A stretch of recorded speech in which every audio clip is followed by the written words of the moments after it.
Halo semua, jadi kali ini gue akan menunjukkan bagaimana cara ganti VPN ya setelah kemarin kita menambahkan domain nih. Nah, domainnya itu miniliko.xyz yang menjadikan default gitu ya. Nah, habis itu kan aktif usernya masih ribet nih kalau login modern.com bla bla bla bla .onmicrosoft.com. Nah, sekarang gue pengen ganti jadi miniliko.xyz. Nah, apa sih yang harus disiapkan? Pertama adalah codingannya gitu. Nah, codingannya ini ada kayak gini. Dan ini gue coba menjelaskan ya satu-satu.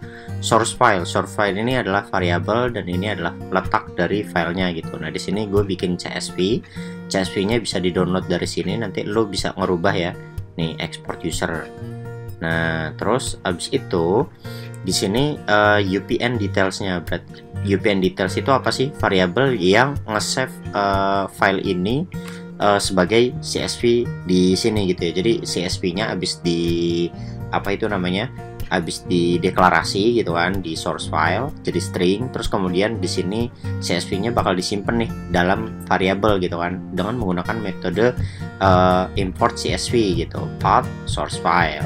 Nah, setelah itu kita import yang namanya modul Microsoft Graph gitu kan. Nah, Microsoft Graph itu kalian bisa searching sendiri gitu. Memang ini bisa juga pakai MS All User, MS Online atau juga Azure ID, tapi ini semua akan retire. Jadi kita udah nggak menggunakan dua modul ini lagi. Kita akan menggunakan modul Microsoft Graph. Terus habis itu di sini juga ada loop for each. Jadi dia akan menyimpan semua selama dia melihat ada row, ada baris yang berisikan data, dia akan menyimpan row tersebut menjadi user. Jadi user itu adalah tiap row gitu ya, tiap row yang ada di file. Terus ketika row tersebut masih ada data, maka jalankan perintah ini nih, user details.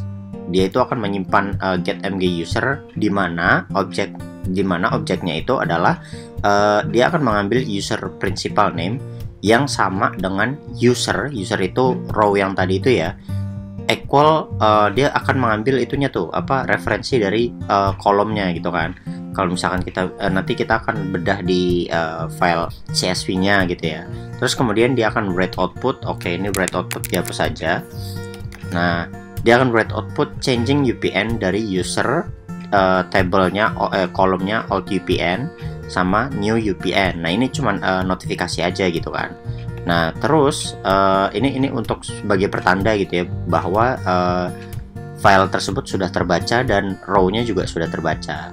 Nah, terus habis itu kita menggunakan update mg user yang sebelumnya itu set ms all user atau set Azure AD user, tapi sekarang kita ganti jadi mg user dan menggunakan command update. Nah, di sini user ID-nya dia ngambil user details ya. User details itu adalah data dari user yang diambil di cloud yang berdasarkan old VPN. Terus kemudian dia akan mengambil nih ID-nya apa gitu kan. Terus user principal name-nya juga dapat dari user principal name, user details, user principal name, dan mereplace dari yang awalnya old VPN menjadi new VPN gitu. Nah, kita langsung bedah file itunya ya, file dari CSV-nya.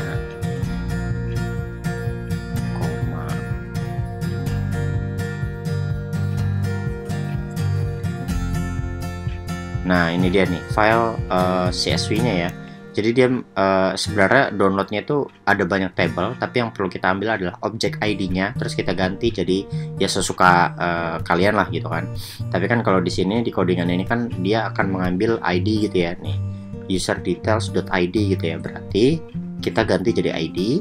Terus old UPN itu sebenarnya ngambil dari user principal name dari CSV yang di download Microsoft 365. Terus kemudian new UPN sebenarnya kita replace saja nih yang bla bla bla bla bla jadi miniliko.xyz.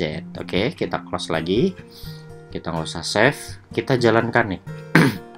Dan jangan lupa ya, kalian harus menginstal modul Microsoft Graph terlebih dahulu, terus kemudian connect dengan variabel dengan permission yang seperti ini, organization read write, group read write, application read write, dan user read write.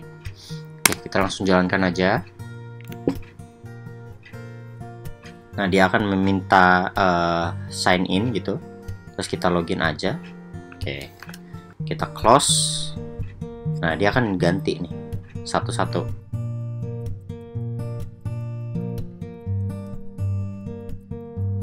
Oke, untuk semuanya sudah terganti. Mari kita coba cek di active user.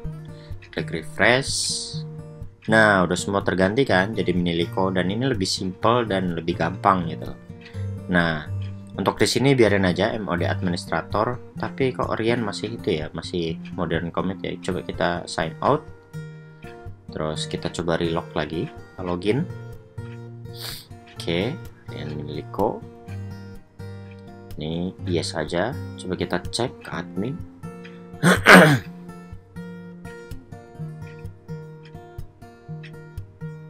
Billing user, active users.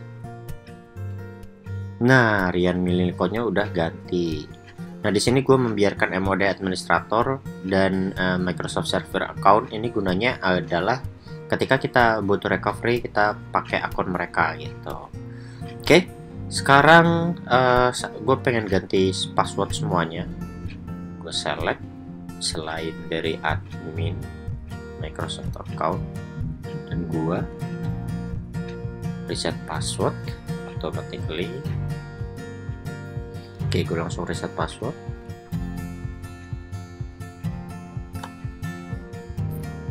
Nah, oke, untuk semua password telah terreset. Oke, sekarang ya pokoknya gitu ya cara untuk setelah kita menambahkan domain terus kita merubah UPN-nya gitu kan. Ya udah, tinggal reset password semua user gitu ya, karena defaultnya itu agak ribet dan demi keamanan dan kenyamanan kita harus ganti semua password. Dah, pokoknya sampai sini rekomendasi gue adalah ganti password admin lo menjadi password yang lo ingat gitu kan, dan jangan lupa untuk tambahin metode sign in kayak gini nih, authenticator, apa phone dan lain sebagainya, biar kalau misalkan kalian lupa password sebagai admin, daripada lo calling supportnya apa itu namanya CDX gitu. Gue juga udah pernah dan itu cukup lama gitu ya, lo better lu tambahin yang namanya multi-factor authenticator gitu kan. Pokoknya thank you udah nonton video ini dan semoga bermanfaat dan sampai jumpa.